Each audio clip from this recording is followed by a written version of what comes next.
Au nom du Père et du Fils et du Saint-Esprit. Amen. La paix soit avec vous. Et avec ton esprit. Frères et sœurs, ce week-end est le début de la semaine sainte. Nous sommes supposés avoir cheminé pendant 40 jours dans une préparation conséquente pour vivre la Pâque. Mais hélas, si l'on en vient aux nouvelles, elles peuvent nous troubler. 2 à 3 milliards de personnes confinées dans leurs maisons, l'économie mondiale presque aux arrêts, les journaux et les médias tournent autour des barrières et des attitudes barrières à prendre pour arrêter cette pandémie. Oui, notre pape François n'a-t-il pas eu à redire cela avec force? La tempête de ce moment, de cette traversée de carême, nous amène à une réflexion profonde. Aussi profonde que celle qui nous amène à nous poser la question fondamentale: où est-il celui sur qui nous avons appuyé notre foi? Sommes-nous seuls dans la pirogue de cette tempête de carême 2020? Non, dans le silence des rues, dans le silence des églises, dans le silence de notre environnement, il semble nous dire tout simplement: ayez confiance. C'est ce geste de confiance qui nous inscrit dans cette église et dans nos églises pour pouvoir vivre avec vous qui êtes confinés dans vos maisons une démarche de communion spirituelle. Nous allons accueillir cette démarche de rameau pour la vivre autrement et revenir au cœur de sa signification. Des rameaux qui nous amènent à la croix du Christ pour la fleurir. Des rameaux qui nous font rejoindre cette passion au cœur de notre existence, où nous pouvons dire à Jésus: oui, Seigneur, tu n'es pas un Dieu qui reste dans un tombeau, mais tu es le Dieu qui nous amène à la gloire, et la gloire de Jérusalem. Nous faut-il prendre des actes de courage, l'audace d'aller prendre une plante verte. Notre doyenné vous a invité tout un chacun d'entre nous de se munir d'une plante verte à son domicile, d'un geste d'espérance pour dire non à la mort et oui au courage de la traversée de la tempête pour aller le rejoindre là où il nous attend.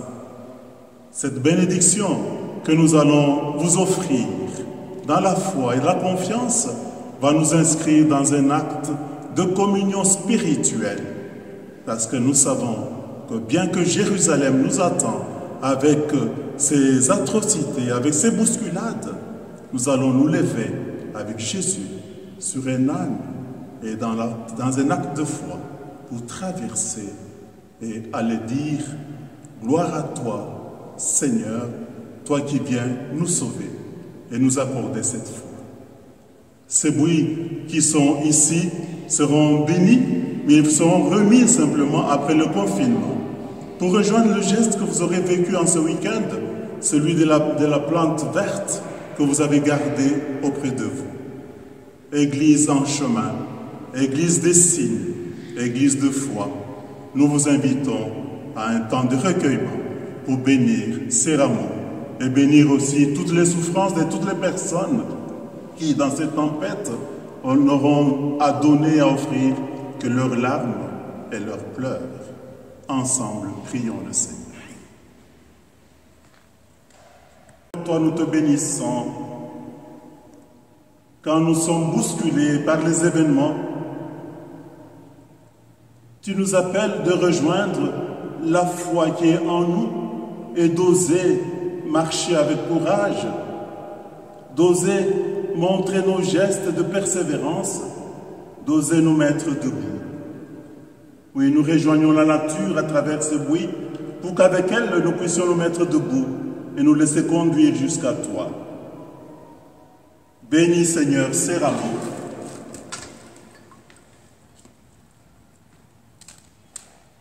Et bénis toutes les plantes vertes que nos frères et sœurs, à travers tous les doyennés, tiennent en main.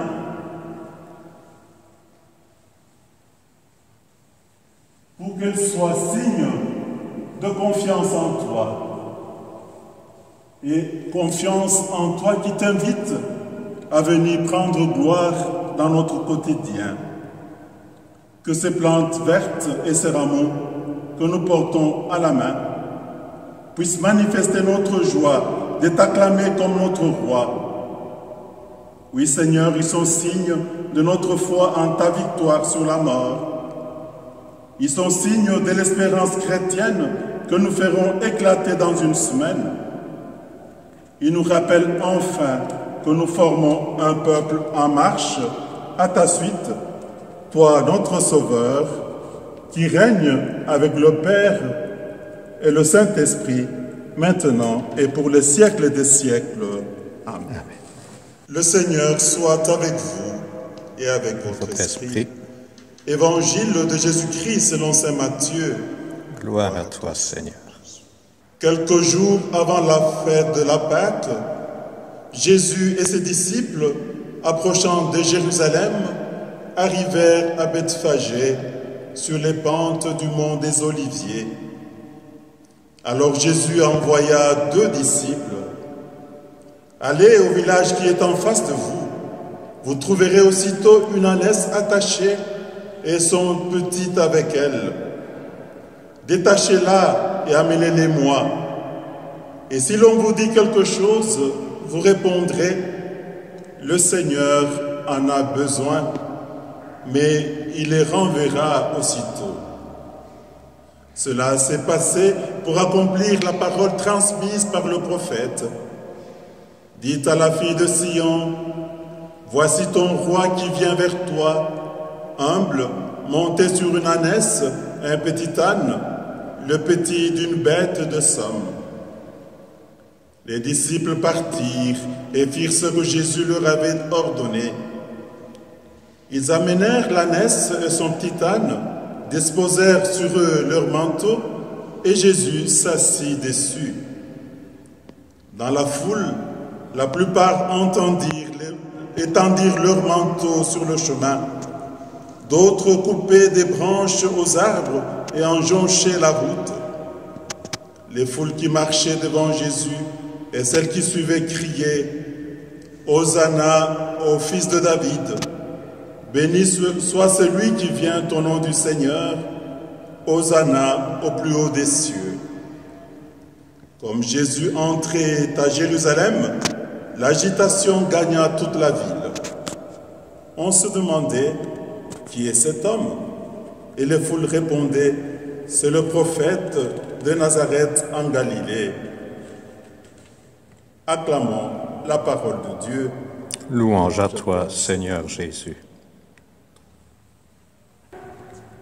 Oui, mes frères et sœurs, avec vos buis tenus dans vos maisons, les plantes vertes que vous avez, avec ce buis que nous allons reprendre en église après confinement, montons cœur joyeux et comme assemblée pour aller acclamer celui qui, le premier, nous précède sur un âne vers Jérusalem et vers les turbulences d'aujourd'hui. Nous allons lui chanter Hosanna, lui qui est le Sauveur, le Christ qui vient nous mettre debout et nous mettre en marche.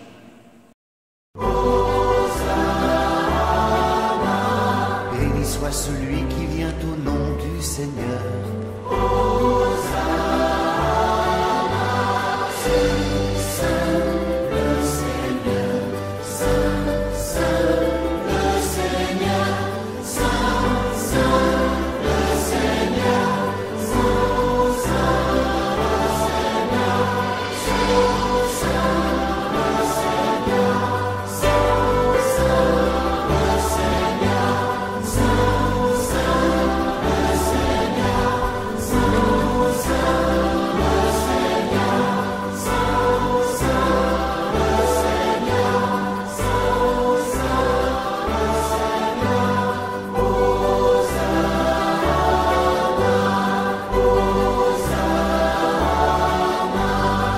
Prions le Seigneur.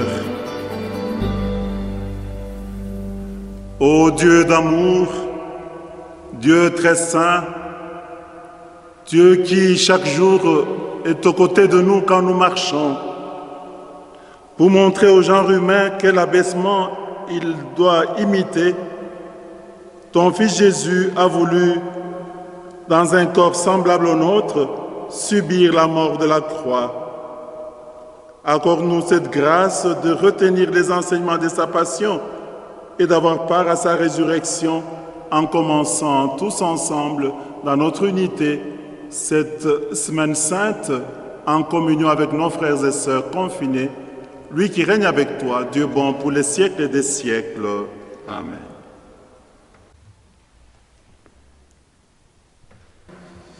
Lecture du livre du prophète Isaïe.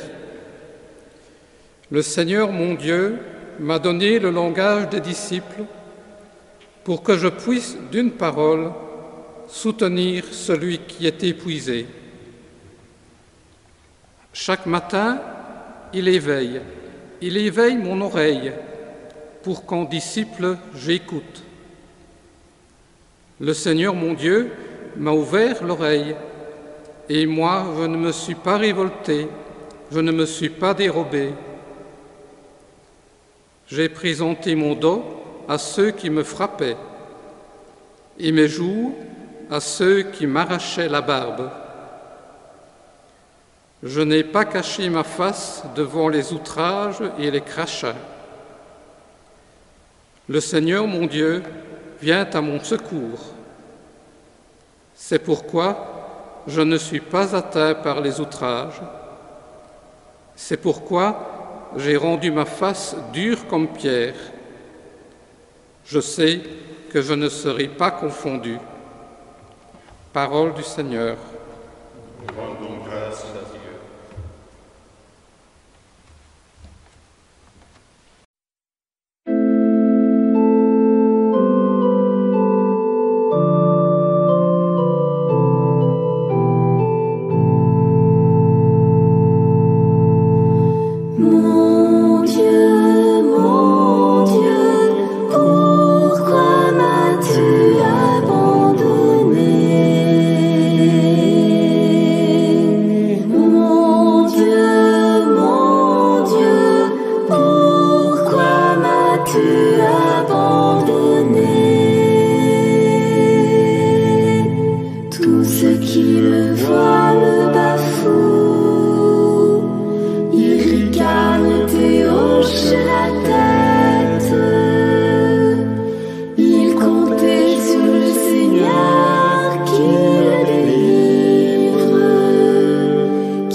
Mon Dieu,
Pour nous, le Christ est devenu obéissant jusqu'à la mort et la mort de la croix. C'est pourquoi Dieu l'a exalté, il l'a doté du nom qui est au-dessus de tout nom. Gloire et louange à toi, Seigneur Jésus. Le Seigneur soit avec vous. Et avec votre esprit. La passion de notre Seigneur Jésus-Christ selon saint Matthieu. Gloire à toi, Seigneur Jésus. En ce temps-là, l'un des 12, nommé Judas Iscariote, se rendit chez les grands prêtres et leur dit : Que voulez-vous me donner si je vous le livre ? Ils lui remirent 30 pièces d'argent. Et depuis, Judas cherchait une occasion favorable pour le livrer. Le premier jour de la fête des pains sans levain, les disciples s'approchèrent et dirent à Jésus : Où veux-tu que nous fassions les préparatifs pour manger la Pâque ? Il leur dit : Allez à la ville, chez un tel, et dites-lui : Le Maître te fait dire, mon temps est proche, c'est chez toi que je veux célébrer la Pâque avec mes disciples. Les disciples firent ce que Jésus leur avait prescrit, et ils préparèrent la Pâque. Le soir venu, Jésus se trouvait à table avec les 12.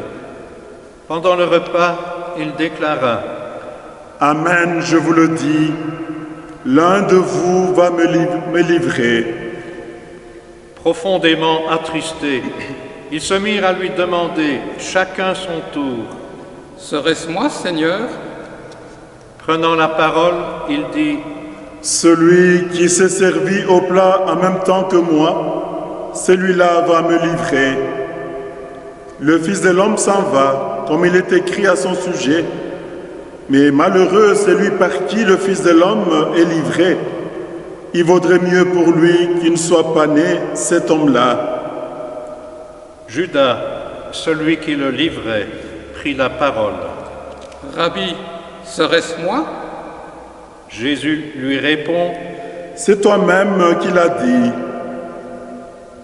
Pendant le repas, Jésus, ayant pris du pain et prononcé la bénédiction, le rompit et le donnant aux disciples, il dit : Prenez, mangez, ceci est mon corps.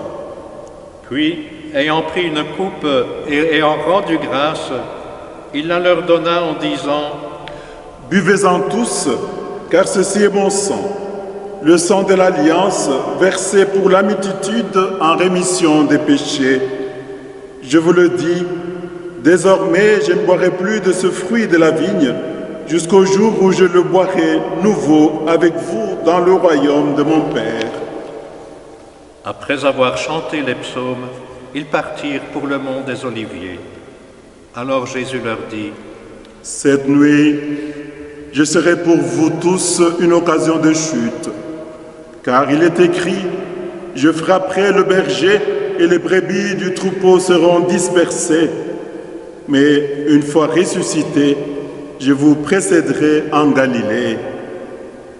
Prenant la parole, Pierre lui dit : Si tous viennent à tomber à cause de toi, moi je ne tomberai jamais.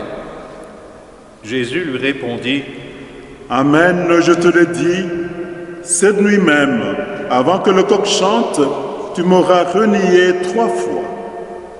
Pierre lui dit : Même si je dois mourir avec toi, je ne te renierai pas. Et tous les disciples dirent de même. Alors Jésus parvint avec eux à un domaine appelé Gethsémani et leur dit : Asseyez-vous ici pendant que je vais là-bas pour prier. Il emmena Pierre ainsi que Jacques et Jean, les 2 fils de Zébédée, et il commença à ressentir tristesse et angoisse. Il leur dit alors : Mon âme est triste à en mourir.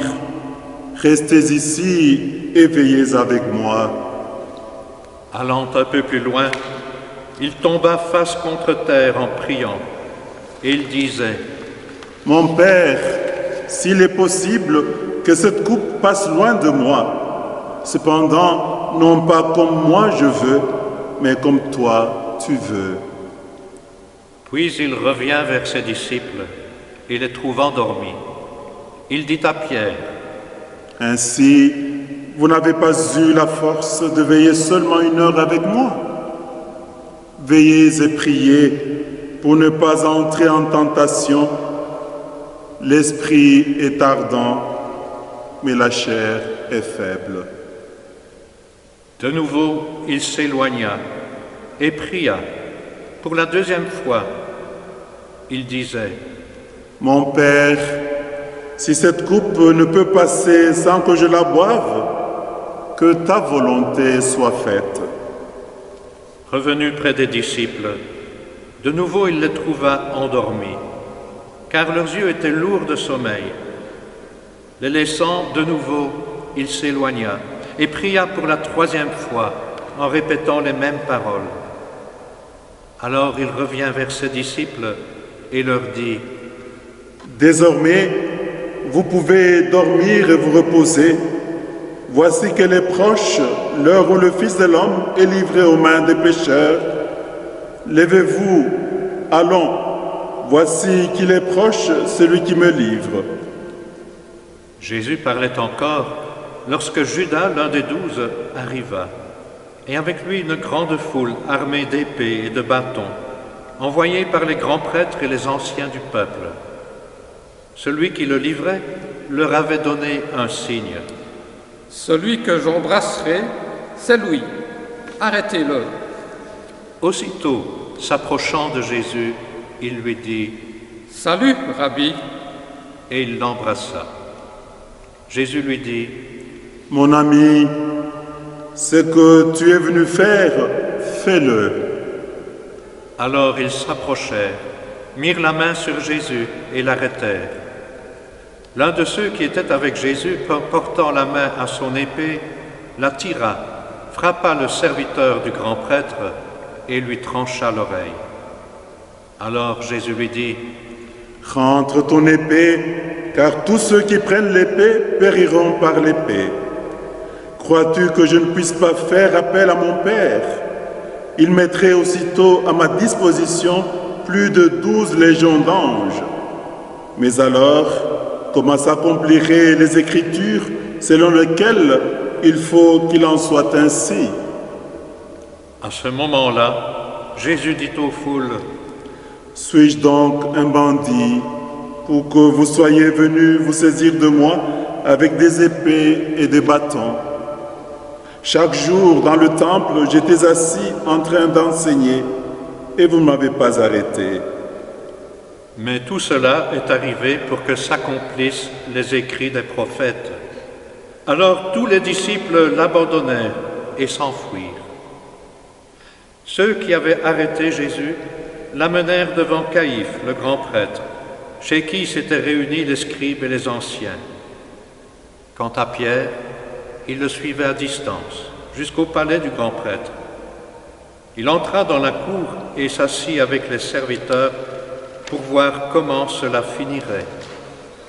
Les grands prêtres et tout le Conseil suprême cherchaient un faux témoignage contre Jésus pour le faire mettre à mort. Ils n'en trouvèrent pas. Pourtant, beaucoup de faux témoins s'étaient présentés. Finalement, il s'en présenta 2 qui déclarèrent « Celui-là a dit, je peux détruire le sanctuaire de Dieu et en 3 jours le rebâtir. » Alors le grand prêtre se leva et lui dit « Tu ne réponds rien? Que dis-tu des témoignages qu'il porte contre toi ?» Mais Jésus gardait le silence. Le grand prêtre lui dit « Je t'adjure par le Dieu vivant de nous dire si c'est toi qui es le Christ, le Fils de Dieu. » Jésus lui répond « C'est toi-même qui l'as dit. En tout cas, je vous le déclare, désormais vous verrez le Fils de l'homme siéger à la droite du Tout-Puissant et venir sur les nuées du ciel. » Alors le grand prêtre déchira ses vêtements en disant « Il a blasphémé. pourquoi nous faut-il encore des témoins? Vous venez d'entendre le blasphème? Quel est votre avis? Ils répondirent: Il mérite la mort. Alors ils lui crachèrent au visage et le giflèrent. D'autres le rouèrent de coups en disant: Fais-nous le prophète, ô Christ. Qui t'a frappé? Cependant, Pierre était assis dehors dans la cour. Une jeune servante s'approcha de lui et lui dit: Toi aussi, tu étais avec Jésus le Galiléen. Mais il le nia devant tout le monde et dit: Je ne sais pas de quoi tu parles. Une autre servante le vit sortir en direction du portail, et elle dit à ceux qui étaient là: Celui-ci était avec Jésus le Nazaréen. De nouveau, Pierre le nia en faisant ce serment. Je ne connais pas cet homme. Peu après, ceux qui se tenaient là s'approchèrent et dirent à Pierre: Sûrement, toi aussi, tu es l'un d'entre eux. D'ailleurs, ta façon de parler te trahit. Alors il se mit à protester violemment et à jurer. Je ne connais pas cet homme. Et aussitôt, un coq chanta. Alors Pierre se souvint de la parole que Jésus lui avait dite: Avant que le coq chante, tu m'auras renié 3 fois.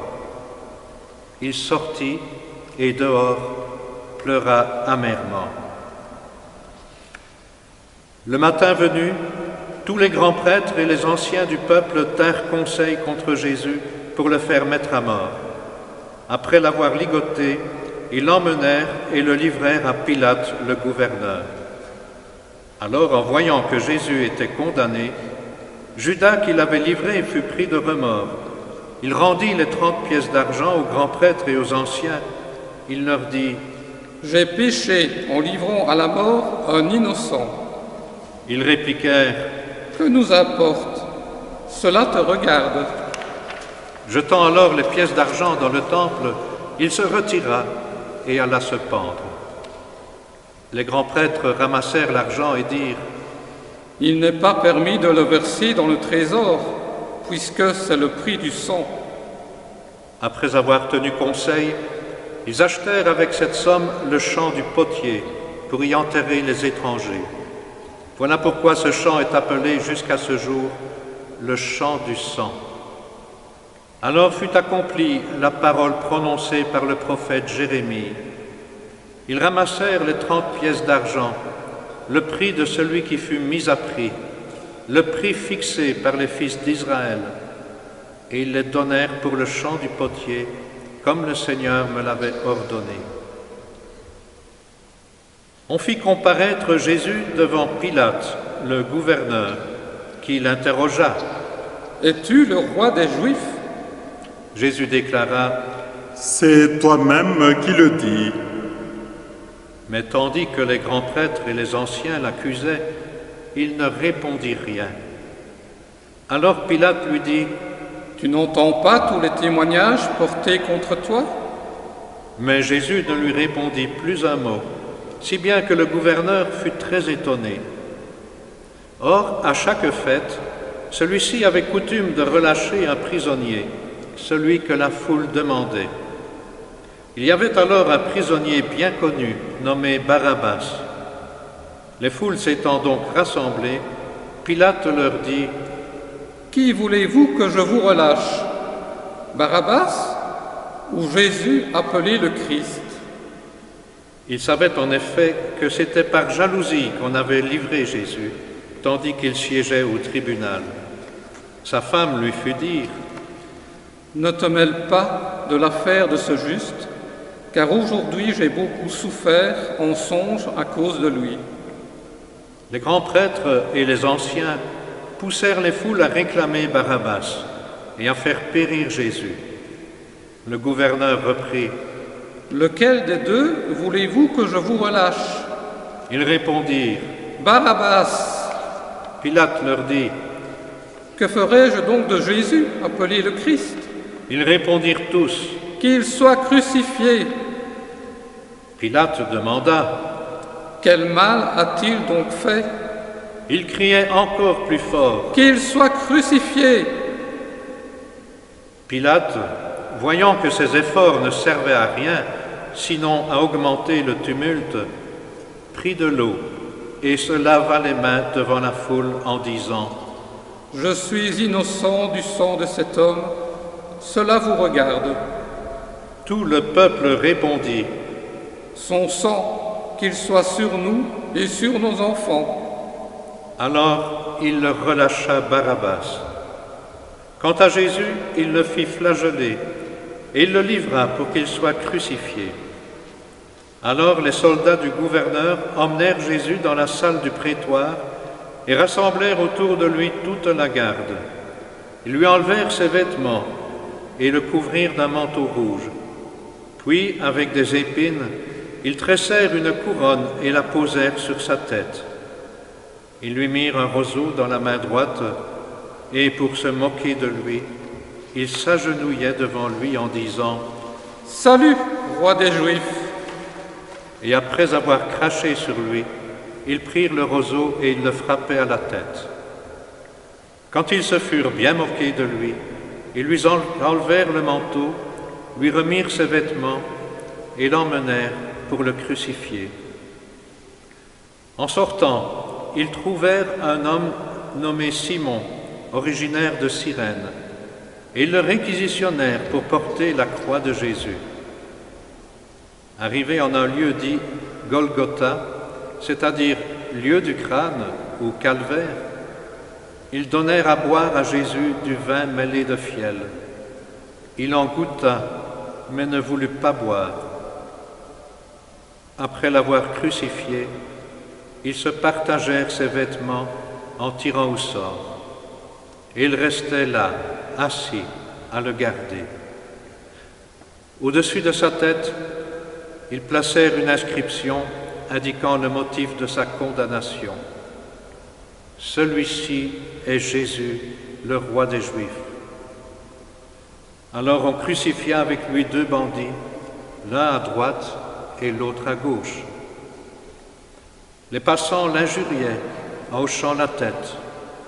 Ils disaient : « Toi qui détruis le sanctuaire et le rebâtis en 3 jours, sauve-toi toi-même, si tu es fils de Dieu, et descends de la croix. » De même, les grands prêtres se moquaient de lui, avec les scribes et les anciens, en disant : « Il en a sauvé d'autres, et il ne peut pas se sauver lui-même. Il est roi d'Israël, qu'il descende maintenant de la croix, et nous croirons en lui. Il a mis sa confiance en Dieu, que Dieu le délivre maintenant, s'il l'aime. Car il a dit : je suis fils de Dieu. » Les bandits crucifiés avec lui l'insultaient de la même manière. À partir de la 6e heure, c'est-à-dire midi, l'obscurité se fit sur toute la terre, jusqu'à la 9e heure.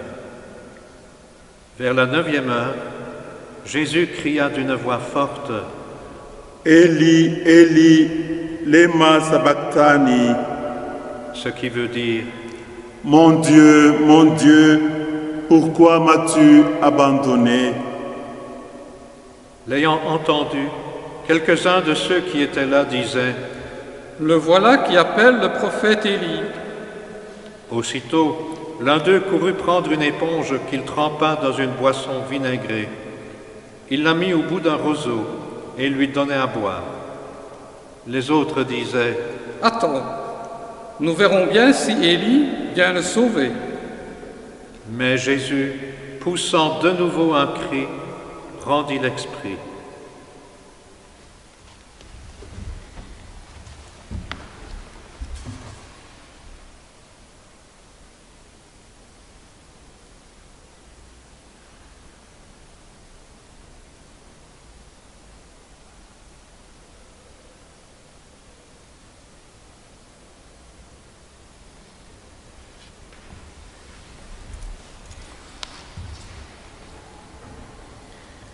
Et voici que le rideau du sanctuaire se déchira en 2, depuis le haut jusqu'en bas.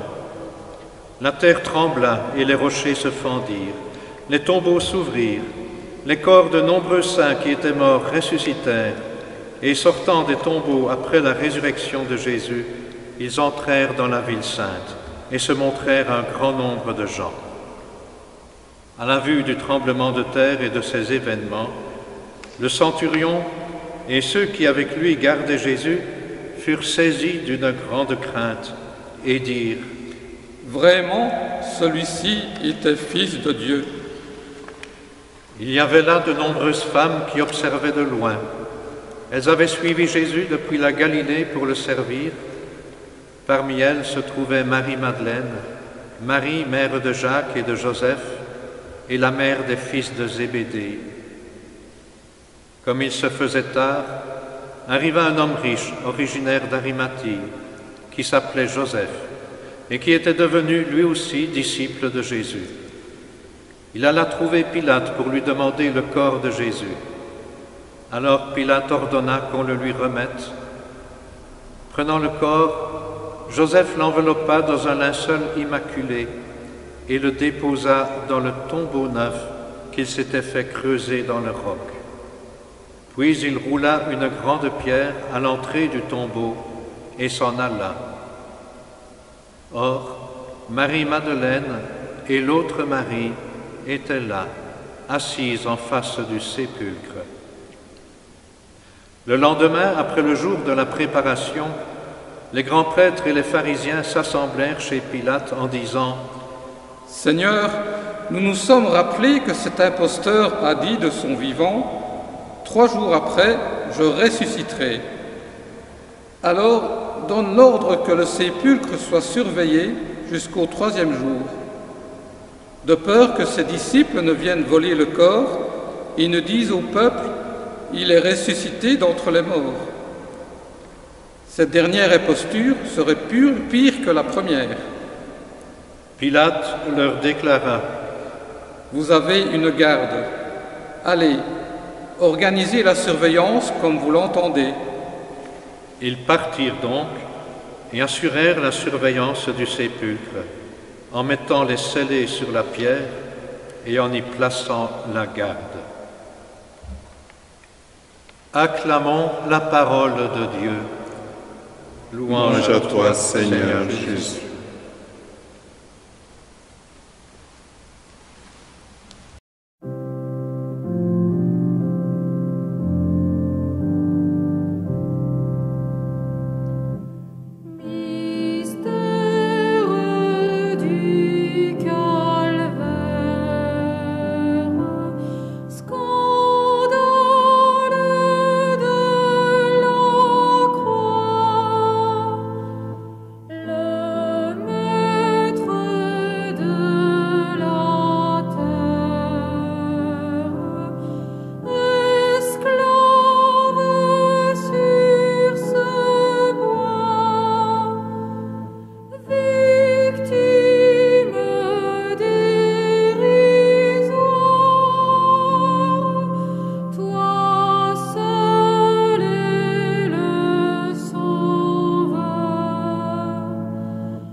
Oui, frères et sœurs, vous qui, au-delà de cette église, êtes confinés dans vos maisons, vous qui, en ce moment, vivez cette communion spirituelle dans notre doyenné, j'ai envie de dire que nous venons de communier, non pas à un reportage selon saint Matthieu, mais à un récit, et pas n'importe lequel.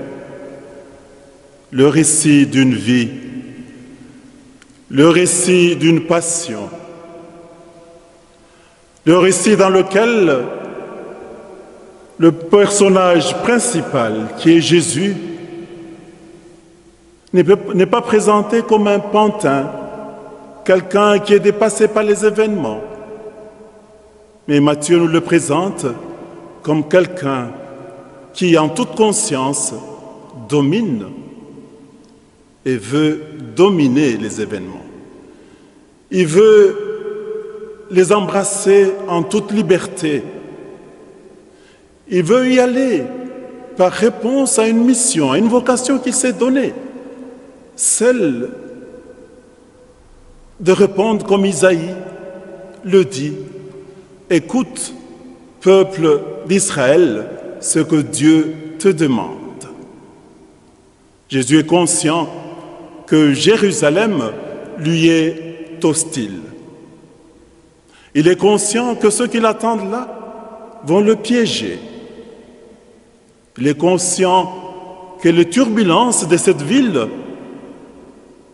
ne l'invitent pas à y aller en ce moment précis. Mais il se dit en toute liberté qu'il ne va pas lâcher cette alliance, cette relation fondamentale qu'il a avec Dieu. Aussi me vois-je avec vous, invité à nous rappeler de cette alliance, de cet engagement que nous avons pris en toute liberté, de dire à Dieu: je serai avec vous, je vous suivrai, je mettrai mes pas dans les tiens, mais soutiens-moi, Seigneur, pour que ce qui va se réaliser dans ma vie ne soit pas simplement de la bravoure de ma part, mais que je le prenne plutôt comme un cadeau que tu me donnes. Oui, le terme cadeau que je lâche de ma bouche ne nous renvoie-t-il pas à cette humilité d'accueillir tout ce que Dieu nous donne comme en action de grâce? Jésus choisit délibérément, selon Matthieu, d'aller prendre cet âne, cette bête, pour marquer cette humilité. Il n'y va pas en triomphaliste, il y va plutôt tout simplement. Mais aller vers Jérusalem et choisir cette route en toute liberté, c'est refuser de recourir à des interventions miraculeuses et se dire tout simplement: j'y vais, en sachant que Judas peut me trahir, en sachant que Pierre va me renier, en sachant que je vais confronter des fausses accusations, en sachant que la flagellation m'y attend, en sachant que l'obscurité, oui, l'obscurité va tomber aussi quand, au jardin de Gethsémani, il va accueillir le baiser de Judas. Oui, ces obscurités dans lesquelles nous vivons aujourd'hui, nous le ressentons, seuls contre tous les événements, confinés dans une maison, n'ayant peut-être que comme éclairage, le seul éclairage qui passe à travers votre fenêtre, n'ayant que pour le seul son que le son de la télévision, peut-être un coup de fil d'un ami, une méditation qui passe à travers le streaming, à travers la radio, la télévision. Seul, non pas parce qu'on l'a choisi, mais parce que les événements nous ont imposé cette solitude. Alors à nous de nous faire plus ingénieux, à nous d'aller puiser au génie de la créativité chrétienne pour nous dire, au-delà de cette solitude de l'environnement, que nous avons un autre langage à poser pendant ce temps. Le langage que le Christ nous prête. Le langage que l'audace et le courage de Christ, de Jésus nous donne. Celui de dire, au-delà de toutes ces turbulences, nous avons une parole qui peut se faire féconde. Féconde et tellement féconde qu'elle devient prière. Oui, cette parole qui va nous rejoindre au plus profond de nous-mêmes. Ne va-t-il pas dire à Dieu: Dieu, tu es mon Dieu, je t'ai cherché dès l'aube de ma foi, de mon baptême, et je vais continuer à cheminer avec toi. Cette parole qui est devenue prière, ne va-t-elle pas aussi devenir parole que nous pouvons partager à travers toutes les initiatives qui nous sont prises en unité pastorale ou en doyenné, des messages numériques, des Facebook qui nous font prier parfois aussi à des messes, YouTube qui nous parle, les messages de l'évêché qui nous viennent par les mails. Chacun essaie de partager cette foi qui est la mienne, qui est la vôtre. Oh, merci à chacun d'entre vous, parce que j'ai découvert combien il fait beau d'être des chrétiens à travers une solidarité qui fait son nom aujourd'hui. Une solidarité qui s'entend partout. Pour chaque fois qu'on peut entendre que l'un d'entre vous a voulu partager de son temps par un coup de fil que l'on donne à une personne supposée être trop seule. Ces coups de fil et ces manifestations à ceux qui ont les plus proches qui sont frappés par le Covid-19. Ces sympathies et ces condoléances échangées à travers les mails pour les personnes qui vont accompagner le leur au cimetière, oui, j'allais dire, dans des cimetières tout à fait vides, à 5 ou à 6. Quelle souffrance, quel chagrin. Le Gethsémani de ces gens-là est aussi à leur porte. C'est quand tout semble ainsi être abandonné, quand tout semble ainsi partir, que le Christ nous dit que tout commence.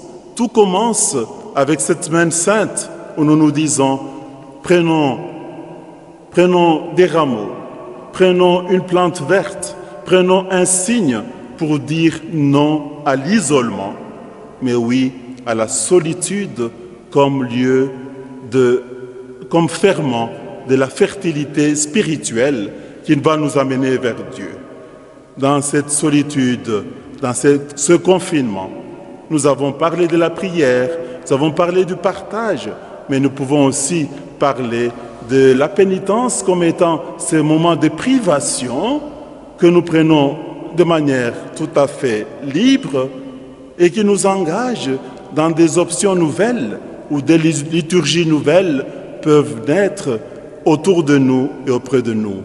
Oh, que je me suis laissé vraiment impressionner et j'ai tressailli de joie quand j'entendais que dans des maisons, ici dans notre doyenné, fleurissent et commencent à naître des coins de prière, une bougie allumée avec une intention de prière, avec un chapelet à réciter, un coin de sa maison où l'on se dit, c'est le coin où je vais me souvenir de tous mes frères et sœurs.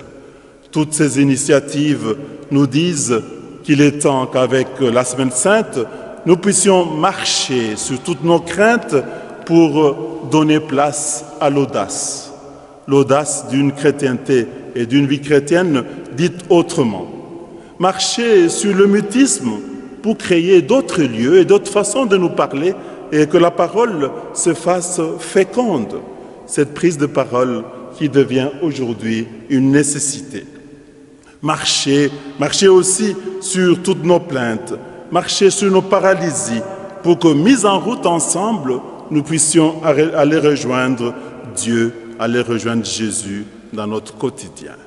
Oui, le récit de Matthieu, à la différence des autres évangélistes, va nous aider, je termine mon partage avec vous sur ces mots-là, va nous aider à voir ce que les autres ne disent pas et que Matthieu dit.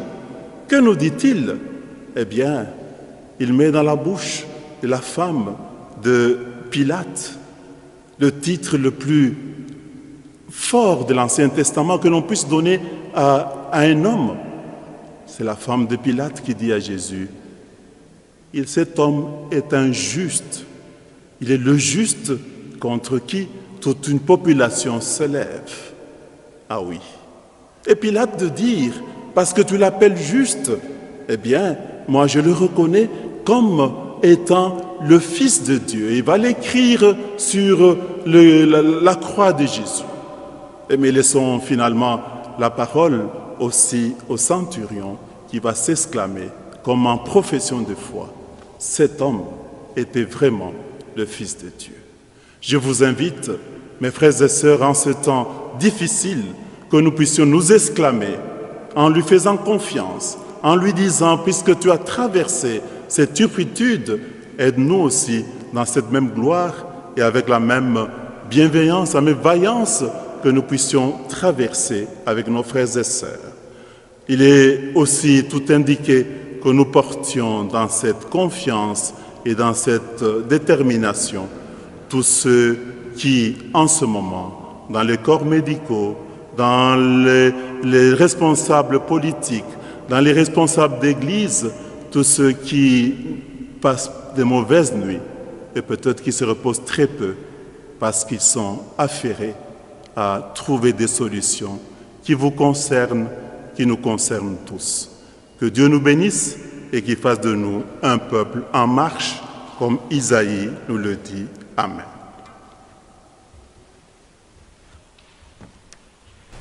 Puis, en ce dimanche des rameaux et de la Passion, confions donc à Dieu tout ce qui se passe actuellement sur notre planète. Face à la pandémie du virus, prions pour l'Église, qu'elle porte sa croix derrière le Christ, pour qu'elle témoigne de l'amour de Dieu à travers ses pasteurs, son peuple, au cœur de la détresse humaine. Seigneur, nous t'en prions.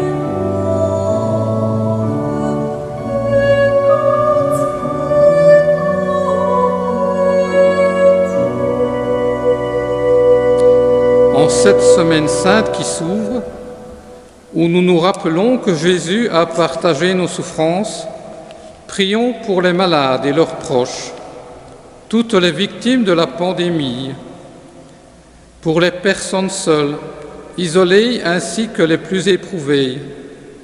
Que la tendresse de Dieu soit avec elles. Seigneur, nous t'en prions.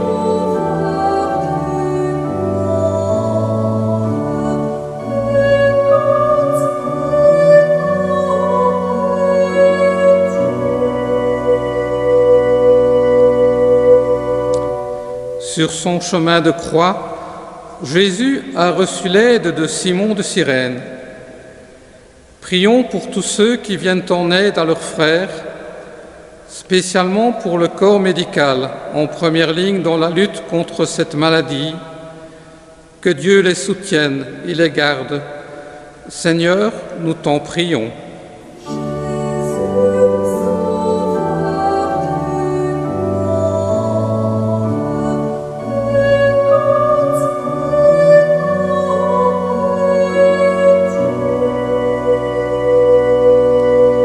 Prions pour chaque famille humaine soumise à des tensions durant ce temps de confinement. Que Dieu aide ses membres à s'écouter, à s'aimer comme Dieu les aime.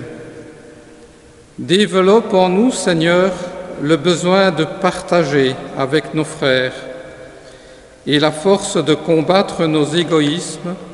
Nous t'en prions.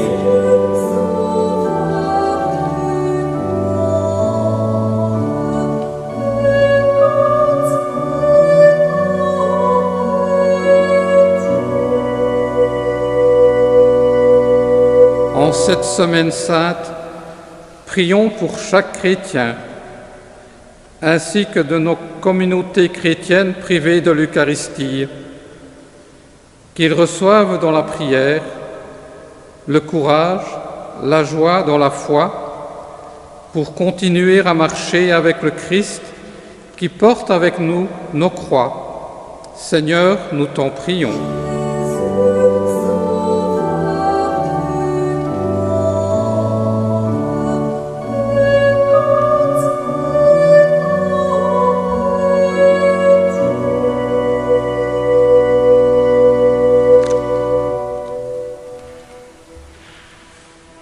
Oui, Dieu, le Père Tout-Puissant, comble-nous de ta grâce et que sous l'action de l'Esprit Saint, nous puissions marcher avec toi, Seigneur Jésus, tout au long de cette semaine qui nous mène à la victoire de Pâques.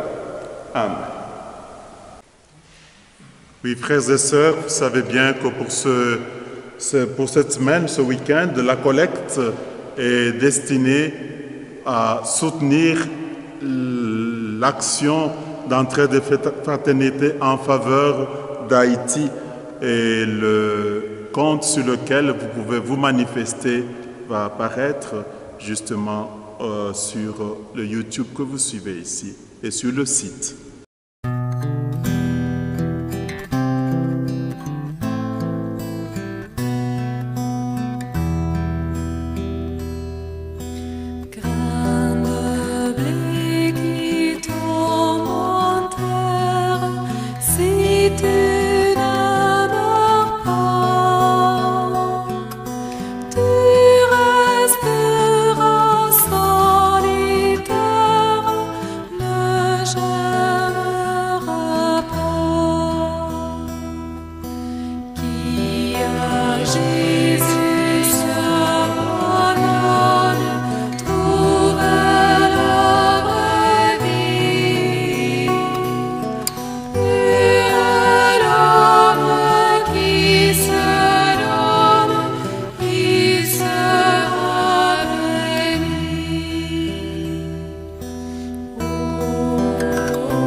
Dieu notre Père, comme tu accueilles l'offrande de Jésus, reçois l'offrande de ton Église, reçois ce pain et ce vin, fruits de la terre, du travail et de la souffrance de l'humanité et de son espérance. Renouvelle pour nous ton alliance et conduis nos routes à la Pâque éternelle. Par Jésus, le Christ, notre Seigneur. Amen. Le Seigneur soit avec vous. Et avec votre esprit. Élevons notre cœur. Nous le tournons vers le Seigneur. Et rendons grâce au Seigneur notre Dieu. Cela est juste et bon. Oui, c'est merveilleux et c'est juste de te glorifier, ô notre Dieu, et de proclamer que tu veux nous sauver par Jésus le Christ, notre Seigneur. Sa passion nous a montré comment son amour a tout supporté, tout enduré, tout espéré. Sa mort nous a fait entrer dans ta vie, celle qui éclate en sa résurrection, et que nous célébrons à chaque Eucharistie. C'est pourquoi nous proclamons ta gloire en chantant avec les croyants de tous les temps.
Père, tu veux la vie et le bonheur de l'homme. Regarde ton peuple ici rassemblé par le moyen des ondes et de la prière, et mets à l'œuvre la puissance de ton esprit, que ces offrandes deviennent pour nous le corps et le sang de ton Fils bien-aimé, Jésus le Christ, en qui nous sommes tes fils et tes filles. Nous qui étions perdus, désorientés, angoissés, incapables de nous rapprocher de toi, tu nous as aimés du plus grand amour. Ton Fils, le seul juste, s'est livré entre nos mains et fut cloué sur une croix. Mais avant que ses bras étendus dessinent entre ciel et terre le signe indélébile de ton alliance, il voulut célébrer la Pâque au milieu de ses disciples. Au moment d'être livré et d'entrer librement dans sa passion, il prit le pain, il rendit grâce, il le rompit et le donna à ses disciples en disant : « Prenez et mangez-en tous, ceci est mon corps livré pour vous. »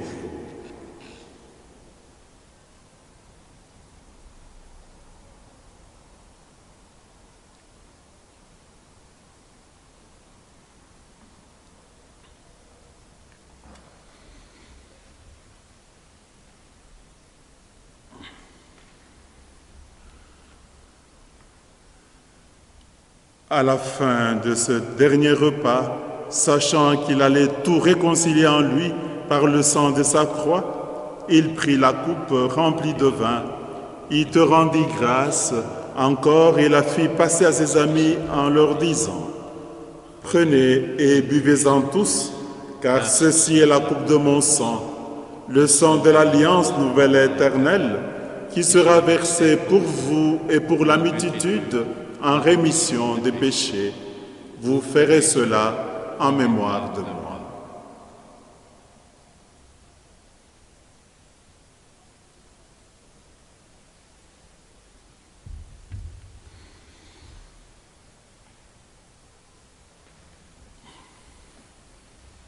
Il est grand le mystère de la foi. Nous proclamons ta mort, Seigneur Jésus. Nous célébrons ta résurrection.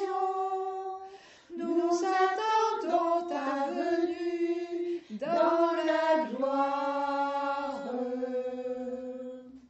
En faisant mémoire du Christ, notre Pâque, notre paix définitive, en célébrant sa mort et sa résurrection, en appelant le jour béni de sa venue et de notre joie, nous te présentons, Dieu fidèle et sûr, l'offrande qui remet toute l'humanité dans ta grâce.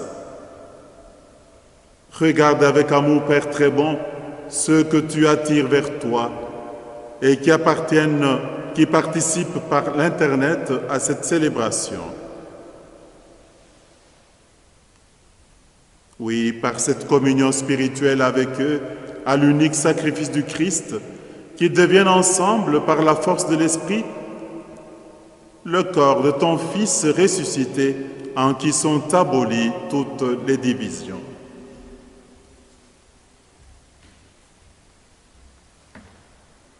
Tiens-nous les uns et les autres en communion d'esprit et de cœur avec le pape François et notre évêque Jean-Pierre.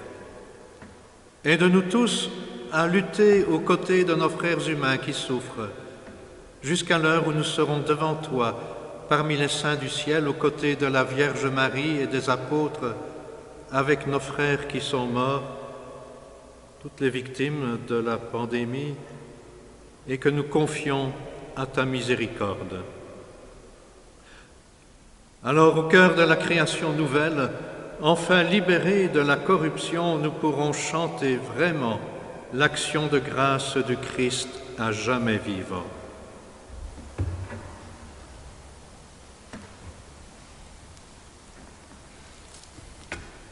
Par lui, avec lui et en lui, à toi, Dieu le Père Tout-Puissant, dans l'unité du Saint-Esprit, tout honneur et toute gloire pour les siècles des siècles. Amen. Unis à tous nos frères et sœurs, ceux qui peuvent encore redire cette prière fort avec suffisamment de conviction, mais ceux aussi avec ceux qui sont découragés et peut-être plongés dans l'obscurité des souffrances et des perturbations, nous prions avec elles et pour elles ces belles paroles de Jésus qui nous a lui-même enseignées. Notre Père qui es aux cieux, que ton nom soit sanctifié, que ton règne vienne, que ta volonté soit faite sur la terre comme au ciel. Donne-nous aujourd'hui notre pain de ce jour. Pardonne-nous nos offenses, comme nous pardonnons aussi à ceux qui nous ont offensés. Et ne nous laisse pas entrer en tentation, mais délivre-nous du mal. Car c'est à toi qu'appartiennent le règne, la puissance et la gloire pour les siècles des siècles. Amen. Oui, Seigneur Jésus, par ton sang versé sur la croix, tu as réconcilié les hommes avec ton Père et notre Père. Donne-nous d'accueillir cette grâce en ce jour, de la laisser fructifier et de la communier avec nos frères. Toi qui vis et règnes pour les siècles des siècles. Amen. Et que la paix du Seigneur soit partagée entre nous et avec vous tous. Et avec Christ. La paix du Christ.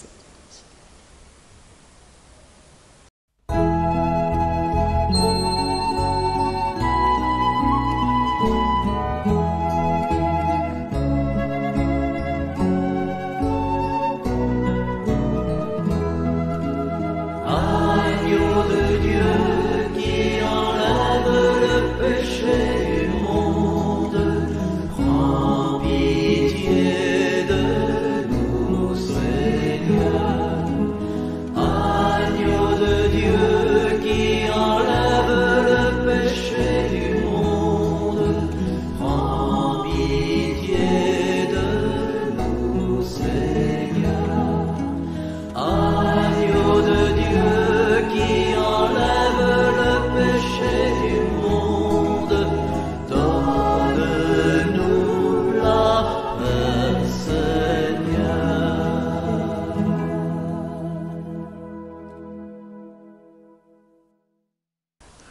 Oui, frères et sœurs, vient ce moment intense de notre célébration, moment où nous allons accueillir le Christ dans nos cœurs et dans nos vies.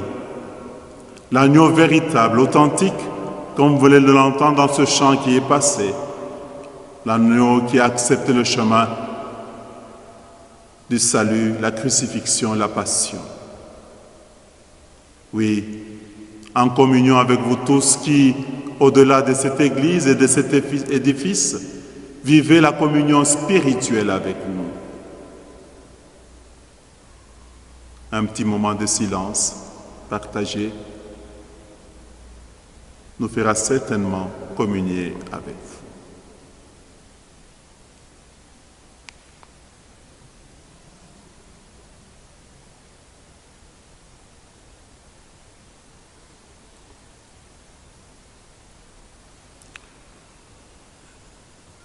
Oui, Seigneur, s'il ne m'est pas donné de te recevoir dans cette hostie, Seigneur, je te sais assez puissant pour que tu te donnes à moi autrement.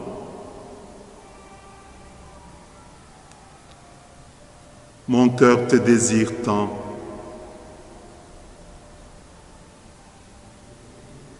Viens, Seigneur, et donne-moi de communier avec mes frères et sœurs.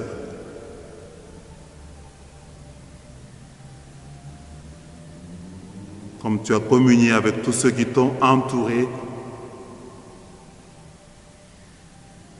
au partage de ton corps et de ton sang. Oui, heureux sommes-nous d'être aussi des invités au repas du Seigneur. C'est pour nous que le Christ a souffert. Voici donc l'agneau de Dieu qui enlève le péché du monde. Seigneur, je ne suis pas digne de te recevoir, mais dis seulement une parole et je serai guéri. Que le corps et le sang du Christ nous gardent pour la vie éternelle. Amen.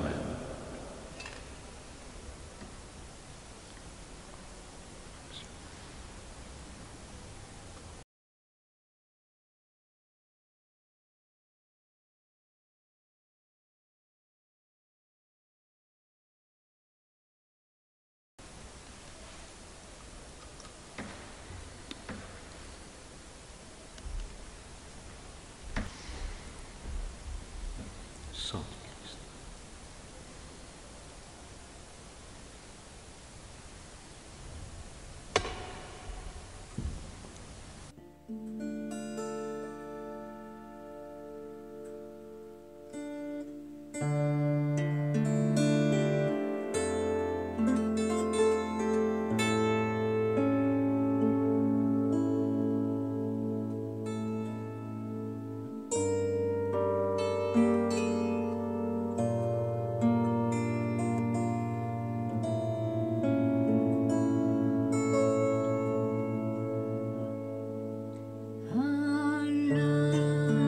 Tu choisis le pain de mort. Jésus, tu me fais don du pain de vie. À l'heure où tu choisis le pain de mort,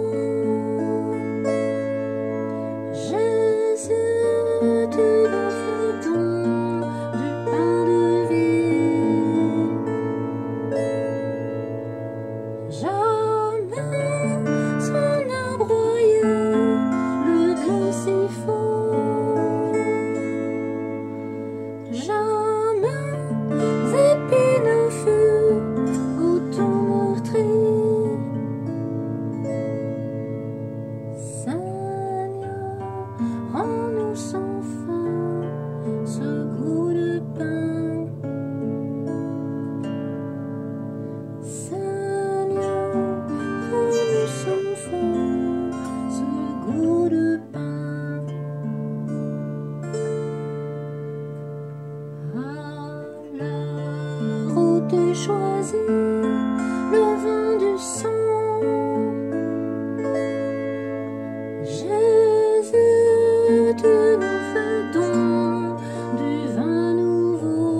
tu choisis les mots en croix. Jésus, tu nous fais don des mots de Dieu. À l'heure où tu choisis les mots en croix, Jésus,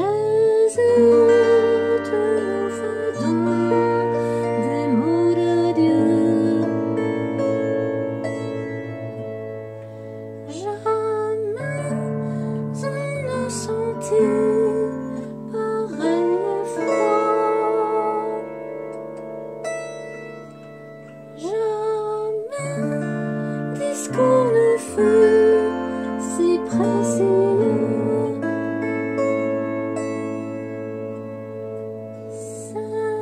Seigneur, soyons des tiens jusqu'à la fin. Seigneur, soyons des tiens jusqu'à la fin.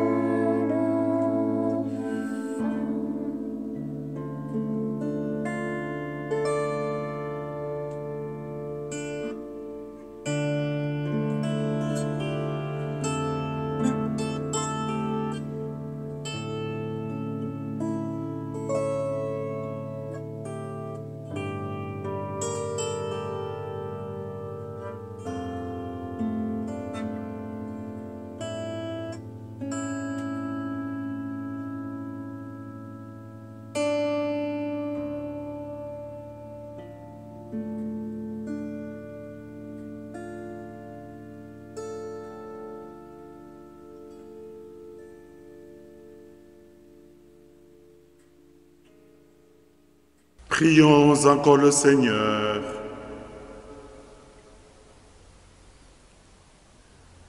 Ô Dieu d'amour, nous acclamons ton Fils comme le Seigneur de nos vies.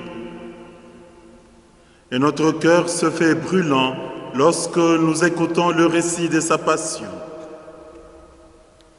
Nous te prions encore, nous qui allons le suivre au long de cette semaine sainte, donne-nous de faire de nos vies un signe de ton amour sans limite. Toi qui es vivant pour les siècles des siècles. Amen. Voilà, chers frères et sœurs, j'espère que par cette célébration en différé, vous avez pu néanmoins vous sentir vraiment unis les uns aux autres et avec tous nos frères chrétiens de par le monde. Alors voici ce que nous avons pensé en diocèse, en doyenné, en unité pastorale pour vivre la Sainte Semaine cette année. Il n'y aura pas de messe chrismale, si elle aura lieu, mais elle sera également reportée après le confinement pour la bénédiction des saintes huiles à la cathédrale de Liège. La date sera annoncée ultérieurement. Le jeudi saint, bien sûr, lui ne peut pas être déplacé. Le 9 avril, donc le jeudi saint, la messe de la dernière scène sera retransmise en direct. Également, vous pourrez la voir sur YouTube ou depuis le Corona Blog. Ce sera donc à 19h. Vous pourrez vous brancher sur le site. Nous vous proposons de vivre dans la foulée chez vous un temps prolongé d'adoration en regardant, par exemple, une image du Christ ou du Saint-Sacrement ou une croix, tout simplement. Faites-le en union avec les chrétiens du monde entier, leurs pasteurs, mais aussi avec et pour tous les malades, les soignants, les aidants de toutes sortes. Le jeudi saint est aussi la fête des servants, de ceux qui assistent et portent leurs frères. Le lavement des pieds liturgiques peut être remplacé par un geste d'entraide, un coup de fil à une personne isolée, un don par versement aux hôpitaux, etc. Alors, comme à la messe des rameaux, nous communierons spirituellement à la communion de désir, ce que nous avons fait aujourd'hui. Le vendredi saint 10 avril, il n'y a évidemment pas d'Eucharistie ni de sacrement, puisque l'on commémore la mort du Christ. Nous vous proposons de prier chez vous un chemin de croix, ou de suivre un de ceux qui seront diffusés à la télévision ou sur Internet, ou en union encore une fois avec tous les souffrants et tous les malades. C'est un jour de jeûne et de silence, et les circonstances du confinement sont bien sûr déjà en soi un jeûne, mais nous pouvons offrir ce que nous supportons de pénible ou ce dont nous choisissons de nous priver volontairement. Nous pouvons l'offrir par exemple pour la guérison des malades ou pour soutenir ceux qui luttent à leur côté. Je cite quelques idées en vrac qui ont été suggérées pour notre doyenné. Il y a des chemins de croix pour enfants dont vous avez peut-être reçu un lien. Le vicariat Annoncer l'Évangile nous en a communiqué, se trouve aussi sur le Corona Blog. Vous pouvez aussi faire peut-être une petite promenade solitaire, bien sûr, vers une croix de votre quartier et y prier. Mettre en honneur une croix dans votre habitation. Voilà, il y a beaucoup de propositions sur le site annoncerlévangile.be. Le samedi saint est un jour de recueillement et d'attente silencieuse dans l'espérance et la foi avec Marie et avec toute l'Église. Une vigile pascale et messe de la résurrection sera retransmise en direct. Nous voulons l'utiliser le même moyen que le jeudi saint et l'heure sera sans doute aussi 19h. Et cette célébration, ainsi que les autres, pourront être revues le dimanche de Pâques. Ce sera la seule messe du week-end pascal dans notre doyenné, mais vous pouvez bien sûr aussi assister à d'autres célébrations à la télévision ou à la radio. Voilà, le vicariat Annoncer l'Évangile nous propose aussi de vivre de petites célébrations familiales ou domestiques à la maison avec des animations pour les enfants ou pour les adultes. Cette année, avec tous les pasteurs et les responsables du doyenné, nous vous souhaitons à chacun, à chacune, une vraie et profonde semaine sainte, en communion avec vous tous. Que Jésus, qui a triomphé de la mort, nous entraîne dans sa Pâque, et que Dieu vous bénisse tous.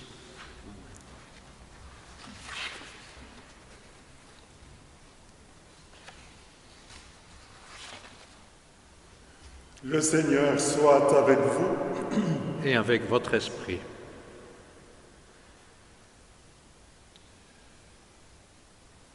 Nous allons accueillir cette bénédiction qui va nous mettre et qui va sanctifier la semaine pour chacun d'entre nous, pour que dans le génie que nous aurons, le Seigneur nous rejoigne et qui nous donne force et courage.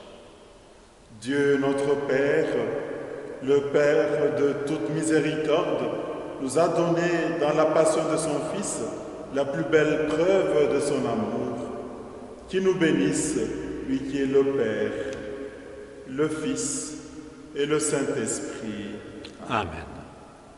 Dans le bonheur comme dans les épreuves, faisons de notre vie une marche derrière le Christ, nous rappelant sans cesse de quel amour nous sommes aimés. Allons et demeurons dans la paix du Christ.